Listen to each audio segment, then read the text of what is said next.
the protagonist of the book, Ryland, he goes from a teacher to thrust into this situation in space where humanity is relying on him, and his whole world is shaken up. Like, he goes from kind of relaxed and, you know, doing a job on Earth to having his whole world blown apart into things that he never imagined were possible. For you, you were working as a computer programmer. You were writing the Martian, releasing it as a serial, and eventually, you know, everything happens where it's downloaded organically. You eventually get the book deal, and I remember hearing you say that the book deal and the movie deal happened in the same week. So essentially, 4 days apart. Your entire world, you go from one position, you're shaken up, and then you're thrust into the spotlight as an author, and it's the mind behind the Martian, the movie as well, which also did incredibly well. Is there a connection between? It would be hard to imagine that there's not a connection between you and Ryland, because you wrote him. But like, were you pulling on that experience at all? With his characterization? You know, I hadn't thought about that, but there may be some of that. You know, there may be some of that notion. I mean, give a man a book, you entertain him for a night. Teach a man to write, you give him crippling self-doubt for life, right? And so I live as a permanent resident of Impostor Syndrome City, right? Like, I wrote a book out of the gate, incredibly popular, stuff like that. Don't feel like I earned it. Don't feel like I'm actually that good a writer. I just feel like I lucked into it, right? And so, yeah, I can definitely see, you know, this is in retrospect, it wasn't intentional, but yeah, I probably there is some of that in when I put the character of Ryland together. He's a guy who he's not the best candidate for this situation. You're not done with the book yet, so I don't want to spoil things for you either. But he was definitely not like the first choice, and he's there because of various reasons that meant he had to be the one, but he wasn't. He was not the perfect candidate. Yeah. For this mission. Yeah. So with imposter syndrome, it's a bitch, and I feel it on a much smaller level because I have nowhere near the reach of yourself, and you know, I see evidence of myself being able to be serviceable as a podcaster when I listen to past episodes, and then right before it's time to record another podcast, my mind goes to like, I don't care if you've done this 150 times, 200 times, whatever. Like, this is going to be a train wreck. You have no business doing this. Like it's how do you? Only a matter of time before everyone realizes. Yeah, you know. Exactly. I'm like, this person is talking to me. What is going on? How do you get through that level of imposterity? Is that a word? I don't know. It is now. Imposterity, to be able to create freely without the shackles of imposter syndrome. If I ever find that out, I'll let you know. Yeah, please. I have never. Let's see. I have always felt that people think I am a better writer than I am. Like, I've always felt like, you know, ever since The Martian came out, and that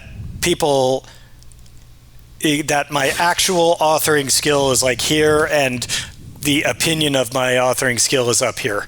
And so I always feel like I'm working really hard to try to get better enough to get a little closer to what people think I can do. What's the difference between, for you, when you hear what other people say about your writing and you look at your writing from your own perspective, what do you think that they're not getting right or they're overshooting? Well, one thing is, like, I am not very good at, so every time I write a book, I try to challenge myself to do something that I don't think I'm very good at.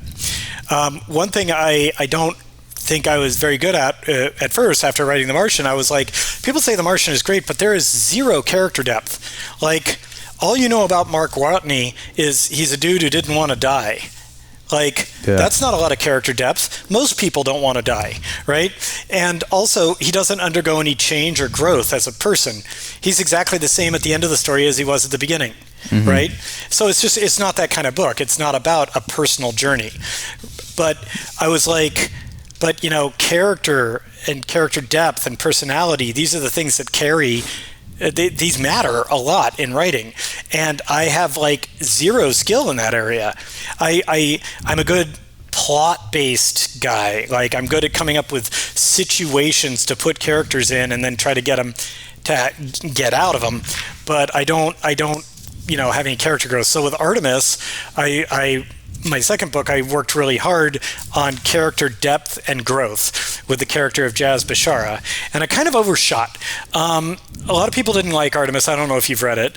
I haven't read it yet. You haven't? That's fine. You're dead to me. Podcast over. Podcast over. In Artemis, so my main character is a woman named Jazz Bashara, and I think I overshot the mark with her. I really wanted to give her a lot of character depth, complexity, and then have her undergo growth during the course of the book. And so Mark Watney was always based on the idealized version of me. He has all the traits about myself that I admire in myself, all the things I like about myself, and none of my flaws, right? So he's clever and sarcastic. He doesn't have my various neuroses and bad habits, and so he doesn't have any of that. He's the idealized version of me. Whereas Jazz was very much more like the darker sides of me, not dark as in evil, but just the less awesome aspects of me. How I spent a large portion of my life just not living up to my potential, and just laziness has been an issue for me, and stuff like that. And so for Jazz, I created a character who's very smart and a smart ass and very clever, but she is also kind of her own worst enemy. She makes bad decisions that lead her into problems, and then she undergoes character growth. She realizes that she's been doing bad things, and then at the end she's altruistic. She's also a little selfish too, is another issue. And then by the end she's altruistic. She's trying to, she attempts to sacrifice herself to save the city, and she had a bad relationship with her father, which she makes up for by acknowledging that she was anyway. So it's all this stuff, and the problem is I overshot the mark. I made Jazz, for a lot of readers, unlikable. She was just so flawed that people are like, oh God, why should I root for this person? She's just a screw up, and she makes bad decisions. All the problems she's facing are problems of her own design, and like she's pissing me off,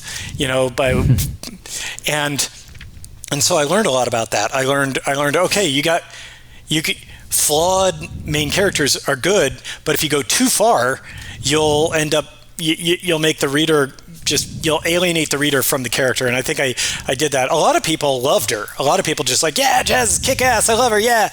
But other people are just like, ugh. I kept wanting to scream at her, quit fucking up. Yeah.